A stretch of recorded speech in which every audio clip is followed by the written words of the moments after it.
Hotep Senu, Hena Senut, Iti, Ren I Shakandu Kemet.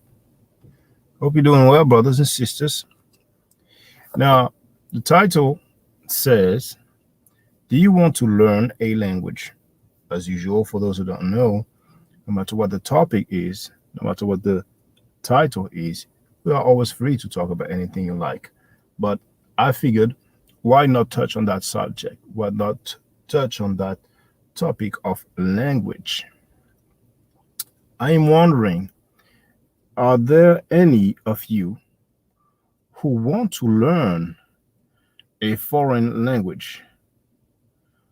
Or are there any of you who are actually learning one or several foreign language? Let's talk about this. Now, if you either are in a process of learning a language or you are planning on learning a language, why? Is it for religious reason, for cultural reason, or just for the sake or for the love of languages?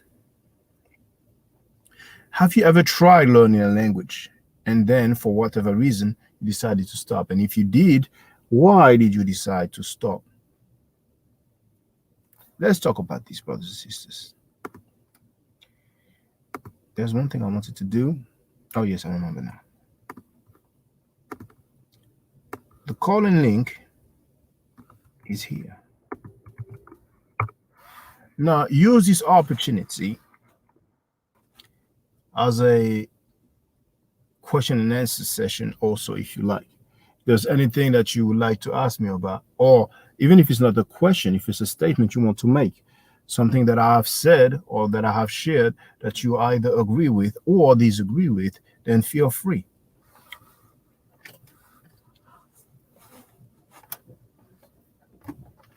Check the sound, which is what I should have done in the first place. Let's see how it sounds. Microphone check. 1, 2.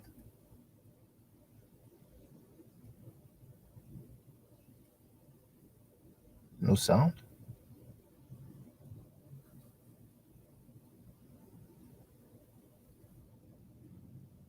Can you hear me? Looks like there's no sound.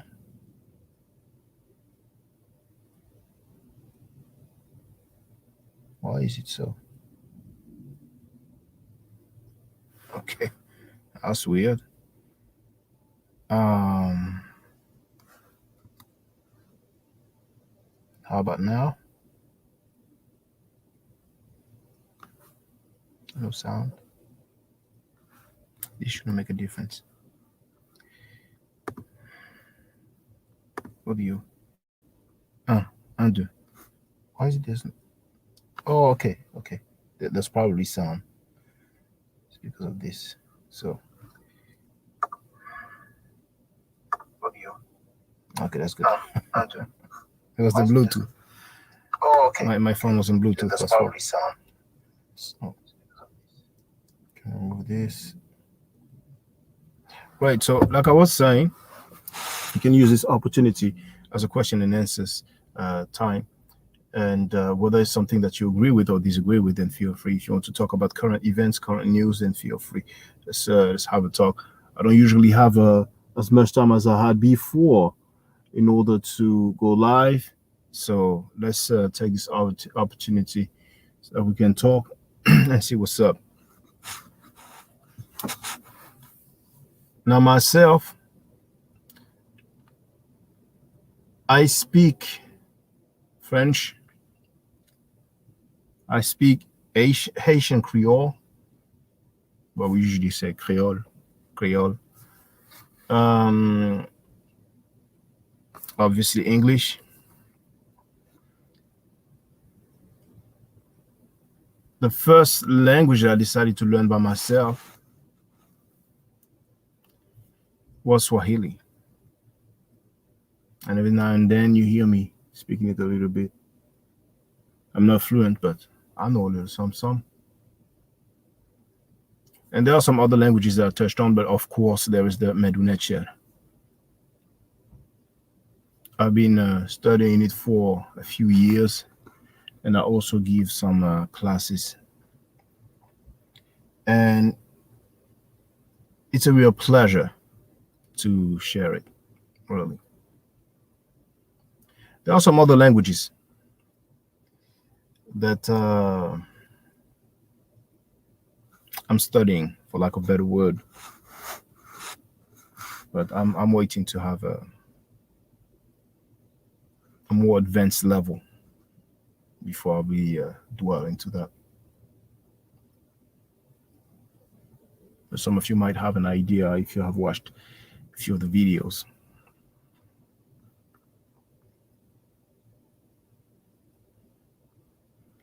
So I will wait to see if some people come in, and if there's no participation, then or actually I could share something, because it's obvious that when I go live, um, sometimes it takes a while for people to be notified, even though I share it on that YouTube community platform. So I will share one video just to allow people to join us.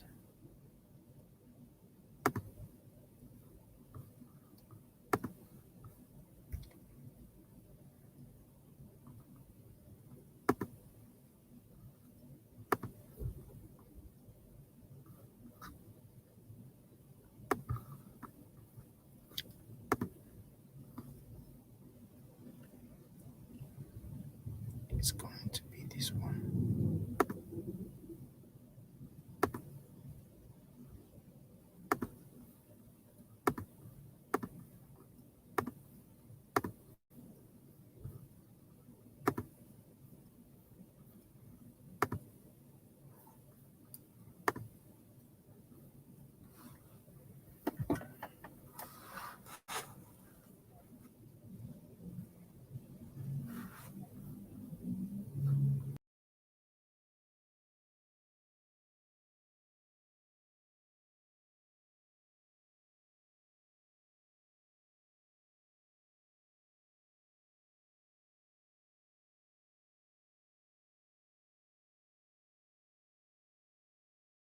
Especially prevalent in the deception of Asiatic black men.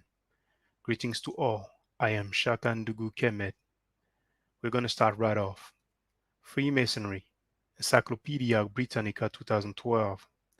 In addition to the main body of Freemasonry derived from the British tradition, there are now a number of appendant groups that are primarily social or fun organizations, which have no official standing in Freemasonry, but which draw their membership from the higher degrees of Freemasonry. They are especially prevalent in the United States. Among those known for their charitable work are the ancient Arabic order of the Nobles of the Mystic Shrine, the Shriners. Next slide. You can see this is coming from the Shriners International website. You have the link at the bottom. Now, the fairs that you see is part of the website template. Here's the beginning. You have the link for the website. It's coming from their own website, Shriners International once again. It says, in 1870, a group of Masons gathered frequently for lunch at the Nighbroker Cottage on 6th Avenue in New York City. At a special table on the second floor, a particularly fun-loving group of men met regularly. Among the regulars were Walter M. Fleming, M.D., and William J. Billy Florence, an actor. The group frequently talked about starting a new fraternity for Masons, one centered on fun and fellowship, more than ritual. Fleming and Florence took this idea seriously enough to do something about it. Billy Florence had been on tour in France and had been invited to a party given by an Arabian diplomat. The exotic style, flavors, and music of the Arabian theme party inspired him to suggest this as a theme for the new fraternity. Walter Fleming, a devoted fraternity brother, built on Fleming's idea and used his knowledge of fraternal ritual to transform the Arabian theme into the ancient Arabic order of the nobles of the mystic shrine.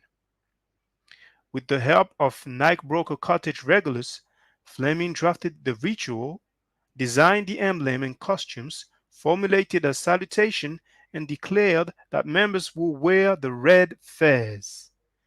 The first meeting of Mecca Shriners, the first temple chapter established in the United States, was held September 26, 1872. Next, the fez is one of the most recognizable symbols of Shriners International and was adopted as the Shriners' official headgear in 1872. Named after the city of Fez, Morocco, the hat represented the Arabian theme the fraternity was founded on. It also serves as an outward symbol of one's membership in the fraternity, much like the white arpon worn by Masons as a symbol of their brotherhood. The fez is worn only by Shriners as a symbol of their membership in his unique fraternity.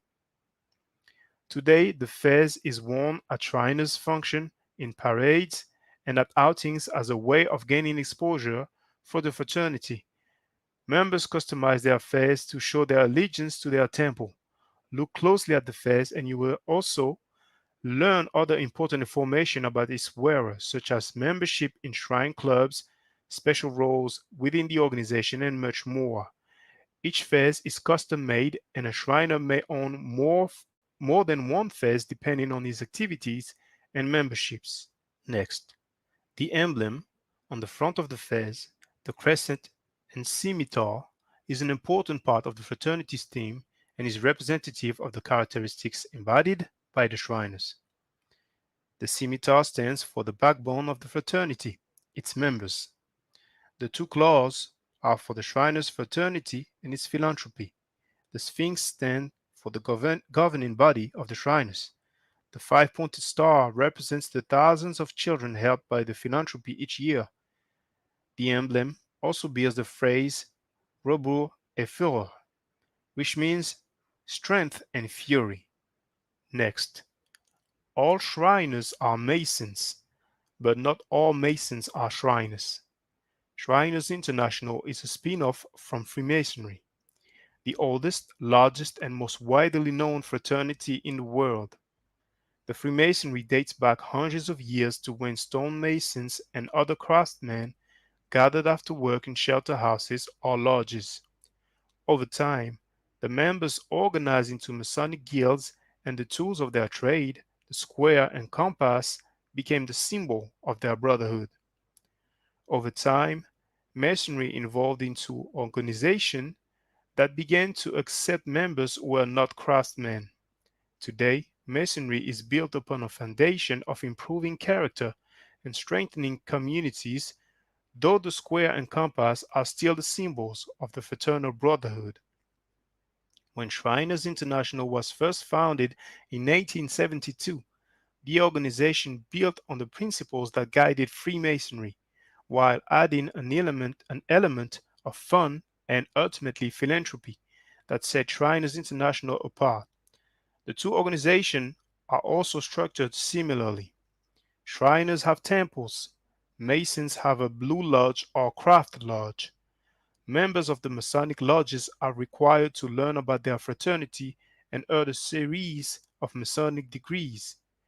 When a member has completed the third and final degree, he becomes a Master Mason, and it's then eligible to become a Shriner. Additional courses in Masonic study are available. These are known as the Scottish Rite and the York Rite. And you have a link to learn more about how to become a Mason and a Shriner. Next. So here we have the first symbol, the Shriner's emblem. Remember, the first meeting of Mecca Shriners was in 1872. Next, Moorish Science Temple of America.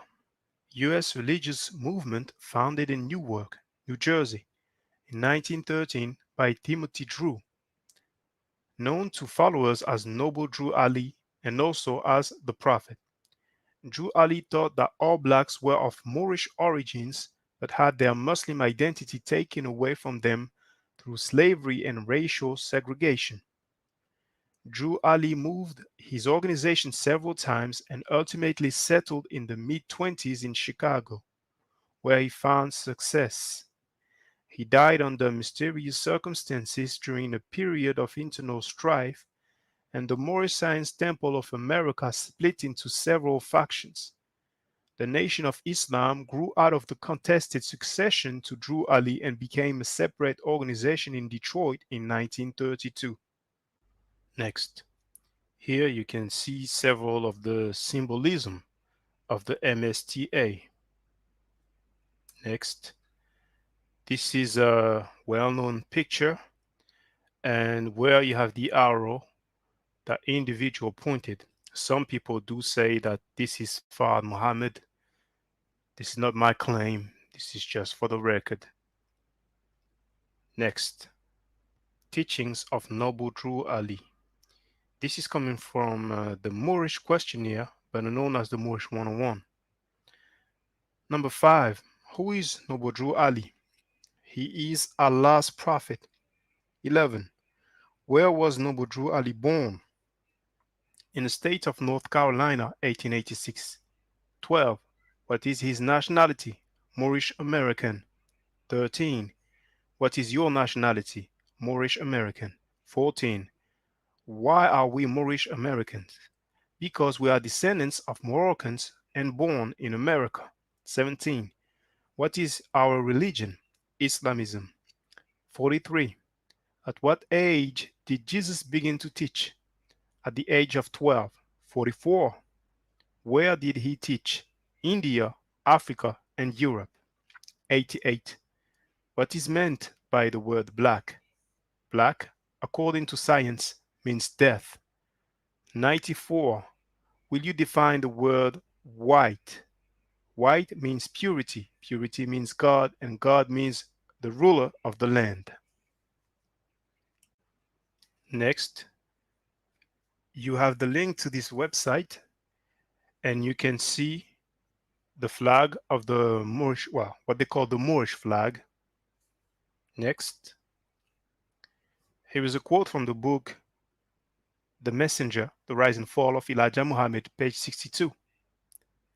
Drew Ali believed that Morocco was the original land of African Americans, whom he called Moors and Asiatics. Next, same book, page 64. In 1913, Drew, greatly influenced by the writings of white spiritualist Levi H. Dowling, author of the Aquarian Gospel of Jesus the Christ, formed his own sect, calling it the Canaanite Temple. After Dowling died in 1911, Drew plagiarized the book, combined it with the teachings of the Ahmadiyya movement and material from Freemasonry to produce his so-called Holy Quran. He changed his name to Drew Ali, preceded by the title of Noble, which he borrowed from Masonic ritual. Black Americans, Noble Drew Ali wrote, were actually Asiatics who descended from the Moabites. Same book, page 65. By 1928, Drew Ali had established 17 temples in 15 states, the one in Chicago being the largest and most profitable.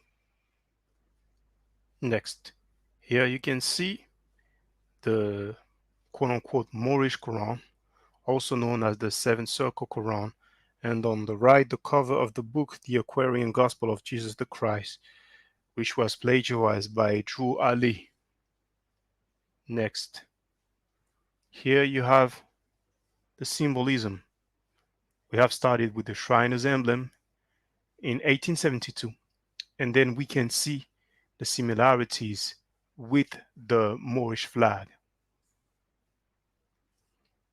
Next, dealing with the Asiatic influence. Number 84 of the Moorish 101. When was the head of Satan taken off? 1453, Byzantine. 85, by whom? By Muhammad II.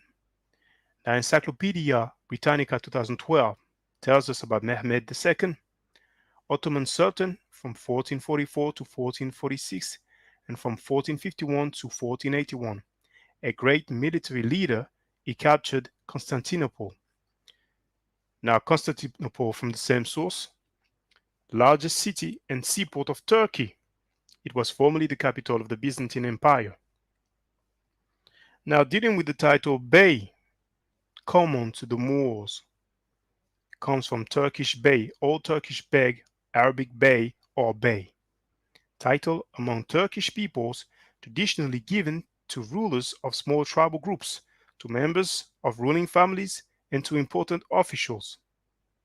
Later, Bey became a general title of respect in Turkish and Arab countries, added after a personal name and equivalent to esquire or sir in conversation in English. Next, still dealing with the MSTA. Number 87. In all reality, what is a Negro? A Negro is a four-legged animal. 90. What does Ethiopia mean? Ethiopia means something divided. 91. Can a man be a Negro, black, colored, or Ethiopian? No. Now, from the quote-unquote Moorish Quran, chapter 45, the divine origin of the Asiatic nations. Number 2. The key of civilization was and is in the hands of the Asiatic nations. The Moorish were ancient Moabites and the founders of the holy city of Mecca. Before I move further with the Asiatic influence and the MSTA, I want to give a notable mention, which is the UNIA, founded by Marcus Garvey, because it came around the same time. Marcus Garvey, charismatic black leader who organized the first important American black nationalist movement, 1919 to 1926, based in New York City's Harlem. Largely self-taught, Garvey attended school in Jamaica until he was 14. After traveling in Central America and living in London from 1912 to 1914, he returned to Jamaica, where, with a group of friends, he founded, August 1, 1914, the Universal Negro Improvement and Conservation Association and African Communities League, usually called the Universal Negro Improvement Association, which sought, among other things, to build in Africa a black governed nation. Failing to attract a following in Jamaica, Garvey went to the United States and soon established branches of the UNIA in Harlem and the other principal ghettos of the North. By 1919, the rising Black Moses claimed a following of about 2 million, though the exact number of association members was never clear. From the platform of the association's Liberty Hall in Harlem, he spoke of a new Negro proud of being black. His newspaper, Negro World, told the exploits of heroes of the race and of the splendors of African culture. He thought that blacks would be respected only when they were economically strong, and he preached an independent black economy within the framework of white capitalism. To forward these ends, he established the Negro Factories Corporation and the Black Star Line, as well as a chain of restaurants and grocery stores, laundries, a hotel, and a printing press. He reached the height of his power in 1920 when he presided at an international convention in Liberty Hall with delegates present from 25 countries. The affair was climaxed by a parade of 50,000 through the streets of Harlem, led by Garvey in flamboyant array. His business methods, however, and his doctrine of racial purity and separatism, he even approved of the white racist Ku Klux Klan because it sought to separate the races, brought him bitter enemies among established black leaders, including labor leader A. Philip Randolph and W. E. B. Du Bois, head of the National Association for the Advancement of Colored People. Garvey's influence declined rapidly when he and other UNIA members were indicted for mail fraud in 1922 in connection with the sale of stock for the Black Star Line. He served 2 years of a 5-year prison term, but in 1927 his sentence was commuted by President Calvin Coolidge and he was deported as an undesirable alien.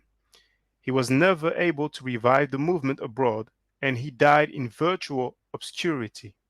Now back to the Asiatic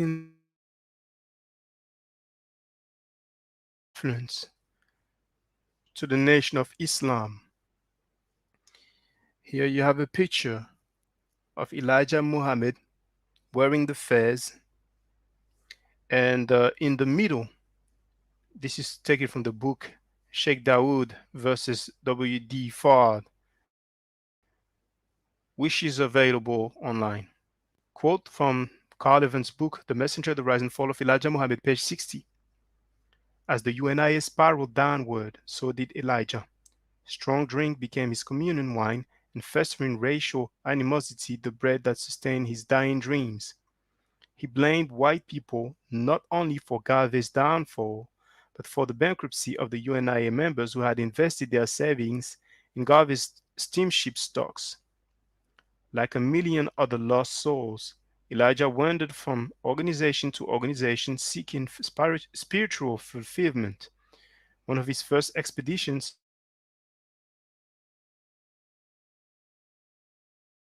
was into the esoteric world of Freemasonry.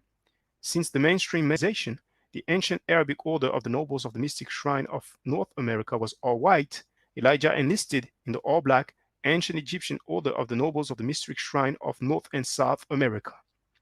The black Shriners, as these Freemasons were known, were a large bureaucracy with a virtually impenetrable hierarchy.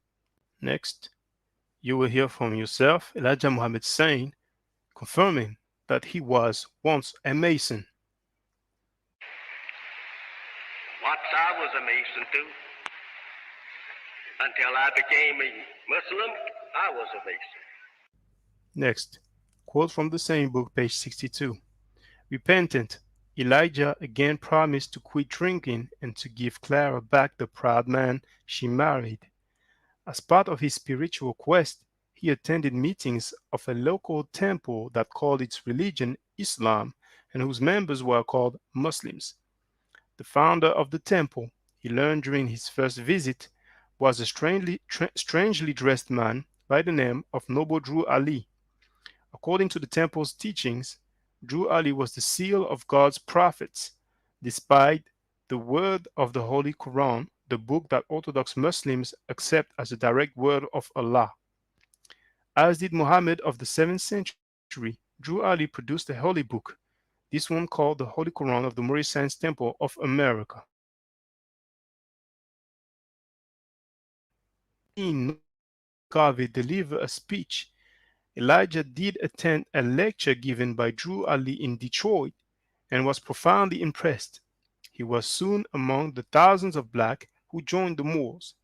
Because of their odd dress, employers had no problem singling the Moors out for discrimination. The maroon fezes, which men were required to wear at all times, and the goatees were a dead giveaway. As Moors held themselves superior to white people, their religious beliefs frequently resulted in hostile encounters on the streets and in the workplace. Next, comparing teachings of Drew Ali with those of Elijah Muhammad. Still from the Moorish questionnaire, better known as the Moorish 101, number 57. So this is coming from the MSTA from Drew Ali. Who were Adam and Eve? They are the one who brought about discord in the holy city of Mecca and were driven out. 58. Where did they go? They went into Europe. 59. What is the modern name given to their children? Roman. 60. What is the shade of their skin? Pale. Now comparing with Elijah Muhammad's lost found Muslim lesson number 14. Why did we run Jacob and his mad devil from the root of civilization? over the hot desert into the caves of West Asia, as they now call it, Europe. Answer: because they had started making trouble among the righteous people telling lies. You can see that from the Moorish questionnaire, we are told that the white people, the Europeans white people went into Europe. And also on Elijah Muhammad's lesson, we are told that they went they ran out Jacob and his mate devil, meaning white people, into Europe. We are told on number 57 that they brought a discord. And there we are told from the MSTA, Drew Ali, we are told that they brought discord into the holy city of Mecca. And in Elijah Muhammad's lesson, we are told that they started making trouble. Also in Elijah Muhammad's book entitled The Black Stone, page 176, this took place in the 2000 years before Moses, when God drove the white men out of the paradise of the garden. It only means the Holy Land of Arabia. They were in Persia, over there in the valley of the Euphrates River. When they drove them out, they went across what is known as Syria, Lebanon, into Turkey, and into the hills and mountains of Europe. So once again, we are told about the holy city in Mecca. If you look at number 57 from the MSTA, from Drew Ali. And there we are told from Elijah Muhammad, the Holy Land of Arabia. And same again at the bottom, you can see that they went into the mountains of Europe. Just like you told on number 58 from the MSTA, where did they go? They went into Europe. Next. Teachings of Drew Ali compared to those of Elijah Muhammad once again. Drew Ali, Moorish 101, number 36. What does the name Jesus mean? Jesus means justice. Elijah Muhammad, the Black Stone, page 2. It means this, that Jesus being buried, that name Jesus means justice here. Exactly the same quote. Now, Drew Ali, from the quote-unquote Moorish Quran, chapter 45, the divine origin of the Asiatic nations. Number 2, the key of civilization was and is in the hands of the Asiatic nations. Elijah Muhammad, Supreme Wisdom 110, the student enrollment. Number 1, who is the original man? The original man is the Asiatic black man. So we have the Asiatic nations and the Asiatic black man. Next, still with the Arabic influence, we're dealing with Arab money. The great gift of our Libyan brothers by Messenger Elijah Muhammad, reprinted from the May 19, 1972 edition of Muhammad Speaks newspaper. We, the Muslims, want the world to know that we thank the Libyan people and their government for the great surprise in loaning us nearly $3 million in cash. Here, we will see Khalid Abdul Muhammad talking about the time when Gaddafi gave $5 million to Farrakhan. To your best of your knowledge, could you explain to us what you know, what the $1 billion was offered for? I'm sorry? To the best of your knowledge, could you explain to us what the $1 billion was offered for? To the best of my knowledge, I can, because from the beginning I was involved. I'm responsible by God's grace for Minister Farrakhan and Brother Muammar Gaddafi meeting. When I was married to my son Farrakhan's mother, we took our own money and went to Libya, the Libyan Arab Jamahiriya. We went to Libya. We stayed there 3 months to get a meeting with Brother Muammar al-Gaddafi. We had our letters and all of our correspondence in English on one side, translated in Arabic on the other side. We went to every office, every government building, every military office. We went all over, and we hung in there. We took audio tapes, videotapes, and looked for those who had the American system or the dual system to play the videos of Minister Farrakhan.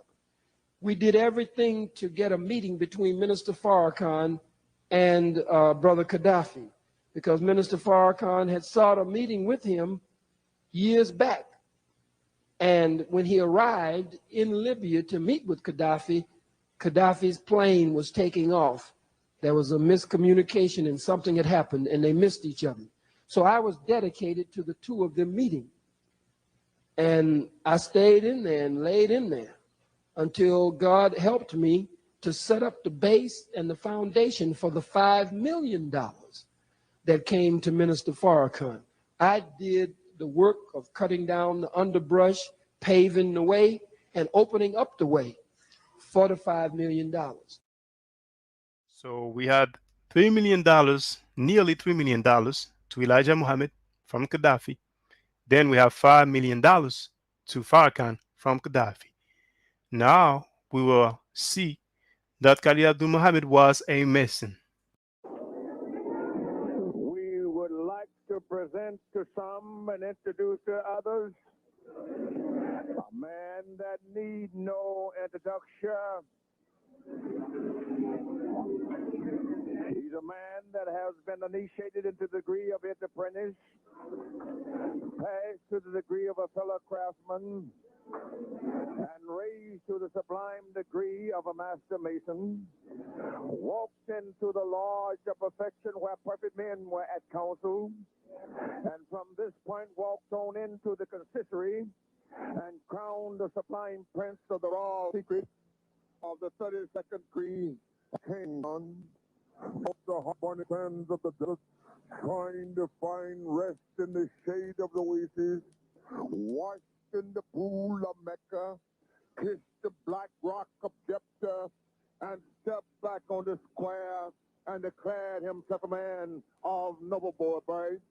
He's a member of the board of directors of the Imperial Grand Council of the ancient Abigode of the Nobles of the Mystic Shrine of the United States of America, the illustrious noble Russia Dean.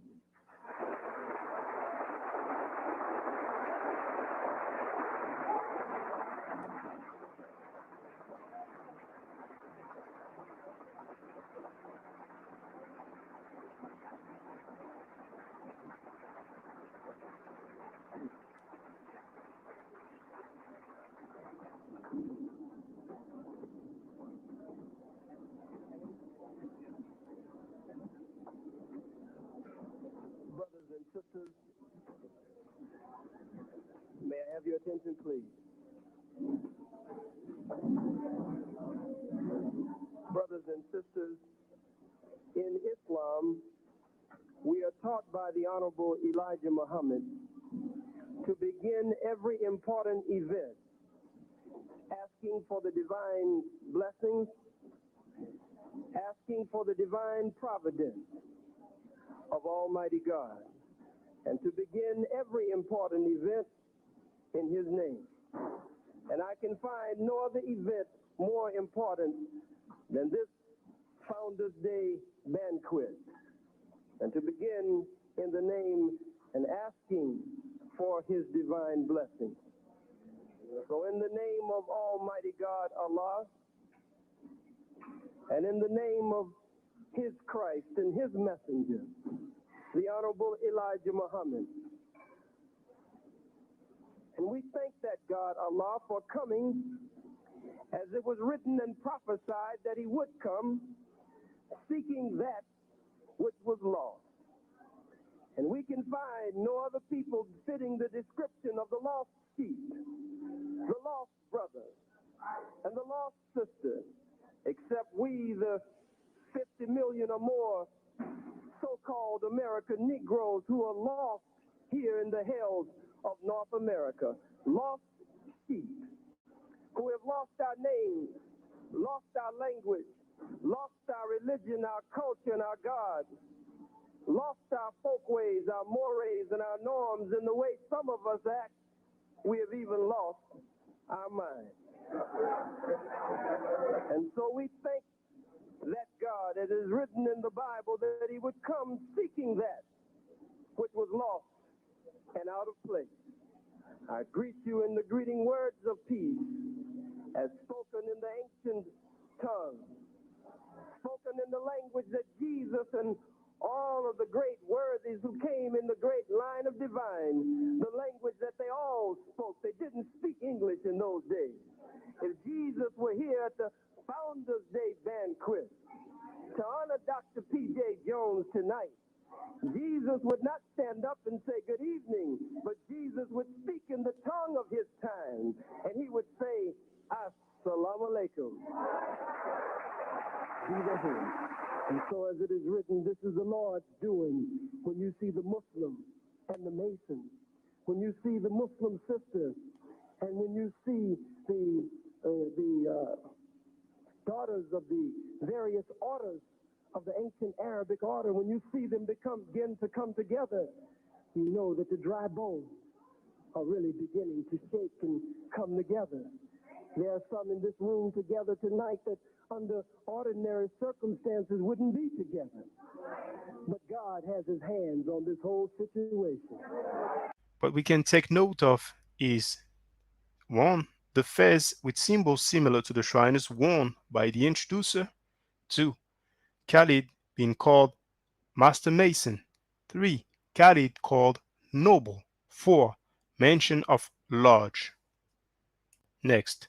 Now you remember the Asiatic influence. Byzantine, Constantinople, Turkey. Now look at the Turkish flag and the Nation of Islam flag. So we have the symbolism from 1872 with the Shriners emblem to 1930 with the MSTA to 1930 with the N.O.I. Next, from Freemasonry to Shriners to Moors to N.O.I to 5%, the Nation of Gods and Earth, known as the NGE. It was started by Clarence Smith, later known as Clarence 13X, later known as Allah or Father Allah. Clarence 13X was a member of the Nation of Islam until around 1963. Using the N.O.I lessons slightly modified, he founded the NGE. Here is a cultural center of the Nation of Gods and Earth in Harlem. It is called Allah School in Mecca. Remember, we are told when it comes to the Shriners, the first meeting of Mecca Shriners. Now we can see the symbol or emblem of the NGE. On the left is taken from the website quoted, and on the right you have an excerpt from the book Sheikh Dawood versus Fard. So here we have the symbolism from 1872 with the Shriners emblem to 1913 with the MSTA to 1930 with the N.O.I to 1963 with the NGE. Going from Freemasonry to Shriners to Moors to Nuwaubians. The United Nuwaubian Nation of Moors. On the left, it says, coming forth to you from the ancient and mystic order of Melchizedek or Malachizedek. And on the right, this is taken from the same book, Sheikh Dawood versus W.D. Fard. We are told, authored by the Grandmaster Dr. Malachi Z. York from the ancient and mystic order of Melchizedek. So we went first from the ancient Arabic order of the nobles of the mystic shrine to the ancient and mystic order of Melchizedek. Still from the same book, you can clearly see the fez worn by Malachi York and also the symbolism. So when we do an outline of the symbols, we go from 1872 with the Shriners to 1913 with the Moorish Science Temple of America to 1930 with the Nation of Islam to 1963 with the Nation of Gods and Earth to around the 70s to the year 2000 with the Nuwaubian Nation of Moors. Remember, the first meeting of Mecca Shriners, the first temple established in the United States, was held on September 26, 1872. Now, when we dealt with the history of the Shriners, the key point here, Billy Florence had been on tour in France and had been invited to a party given by an Arabian diplomat. The exotic style, flavors, and music of the Arabian theme party inspired him to suggest this as a theme for the new fraternity. Walter Fleming, a devoted fraternity brother, built on Fleming's ideas and used his knowledge of fraternal ritual to transform the Arabian theme into the ancient Arabic order of the nobles of the mystic shrine. So, in all reality, with all fairness, we are looking at the fathers of the Asiatic black man. Had they been to a party and been inspired by some Indian or Australian or Spanish or South American theme, then it would have been something else. It just happened that when that person went to France, it was an Arabian theme party and he got inspired by that. I want to give a notable mention because they have been around and they have been very significant. The Black Panther Party, the original Black Panther Party, not the current Newish or Arabic Panther Party. So the two main founders, of course, Bobby Seale and Huey P. Newton. You have a picture of some original members, and you have a text about little Bobby Hutton, who joined when he was only 16 years old. I want to thank you for having watched this video. Please feel free to share it. Feel free to comment. And remember that the main account on YouTube is Egypt Decoded. The website is afrostudy.com/English, afrostyly.com/English. My name is Shaka Ndugu Kemet. If you are not part of the solution, you are part of the problem. Hotep.